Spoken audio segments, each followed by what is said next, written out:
Pessoal, eu decidi fazer o vídeo de Lázaro agora, porque eu mudei uma configuração aqui da minha câmera, acerca do microfone. Talvez possa ser que o áudio esteja um pouco melhor. Depois vocês comentem no feedback, tá? E como é um tema um pouquinho mais polêmico, é até bom, quem sabe agora que é os últimos dias do mês, quem sabe tem um pouquinho mais de views, né? Felizmente na internet tem que ter polêmica, né? Então vamos lá, eu vou explicar para vocês o que acontece. Em Marcos 14, no versículo 50, diz o seguinte: Jesus dizendo: Eu estive convosco no templo, ensinando-os todos os dias, e não me prendestes. Mas é para que as escrituras se cumpram. Então, abandonando-o, fugiram todos. Então, o que Marcos está dizendo é que todos fugiram. Todos quem? Os apóstolos.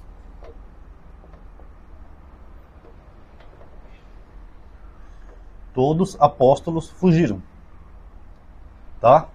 Então, acho que esse aqui não tem nem o que contestar muito, tá? Nem aqui o coisinha aqui, apóstolos.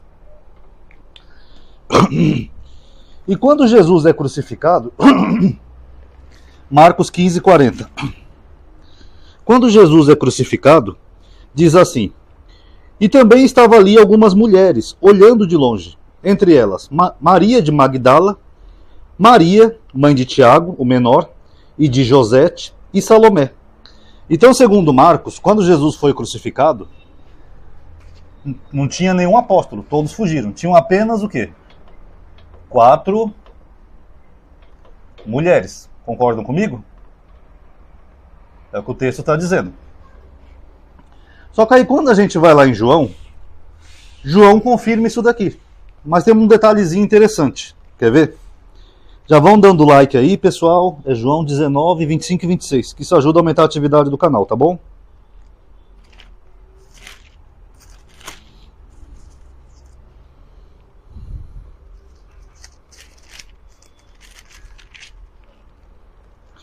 Perto da cruz permanecia de pé sua mãe, a irmã de sua mãe, Maria, mulher de Cleopas, e Maria Madalena.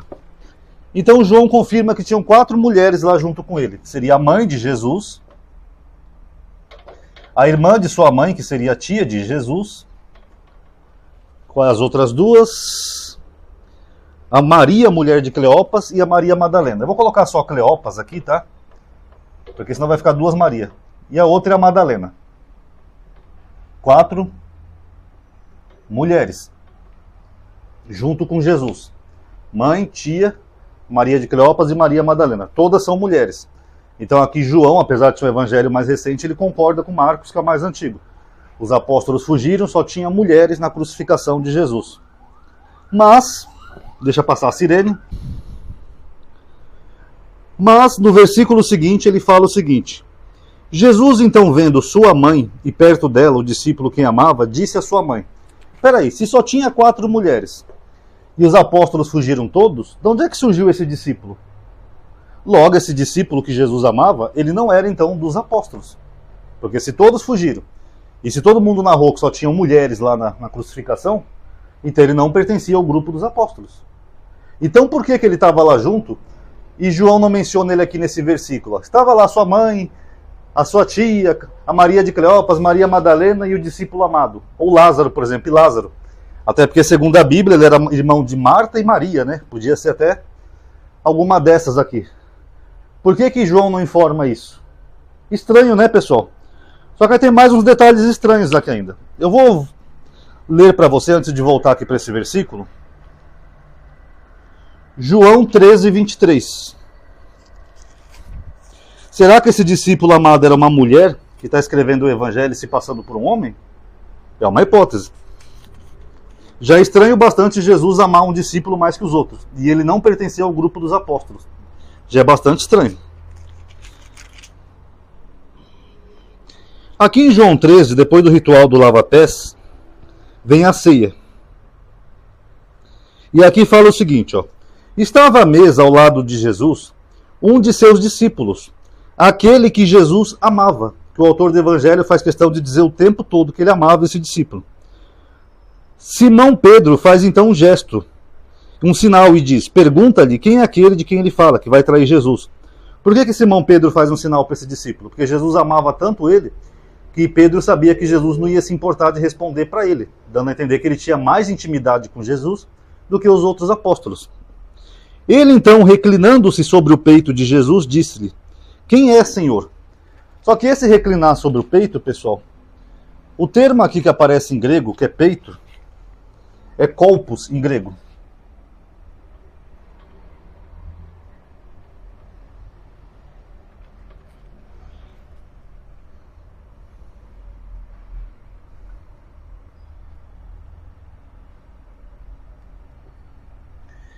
E esse termo kolpos, quando a gente vai no aparato crítico, no caso eu estou usando da Bible Hub, olha o que é que diz.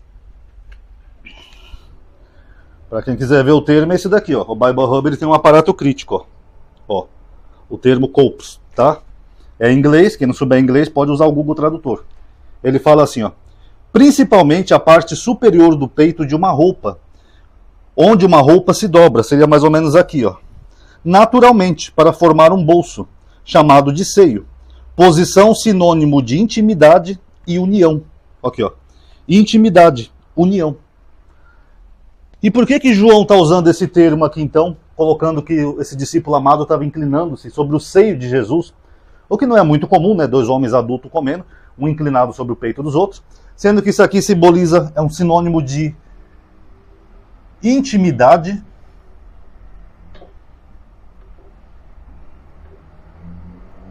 ou união. Jesus era íntimo desse discípulo amado? Será que esse discípulo amado era uma mulher se passando por homem para escrever o evangelho? Porque aqui nós sabemos que eles colocam mulheres na crucificação de Jesus. Ele não pertencia ao grupo dos apóstolos e estranhamente João coloca ele junto do grupo que estavam as mulheres e relata uma situação que simboliza união, intimidade, como se fosse até um casamento. Estranho, né, pessoal? Mas não acaba por aí não. Aqui em João 19, ele ainda termina dizendo o seguinte. Esses óculos eu tenho que estar tirando e pondo toda hora. É que o certo, pessoal, era eu fazer um óculos com lente bifocais, né? Porque para perto e para longe. A minha dificuldade maior é para longe. Mas aí quando eu coloco o óculos que é para ver de longe, as letrinhas ficam miúdas. Mas as minhas condições não deu ainda, mais para frente, quem sabe eu renovo isso, tá? E aí ele fala assim, ó, quando ele vê o discípulo amado.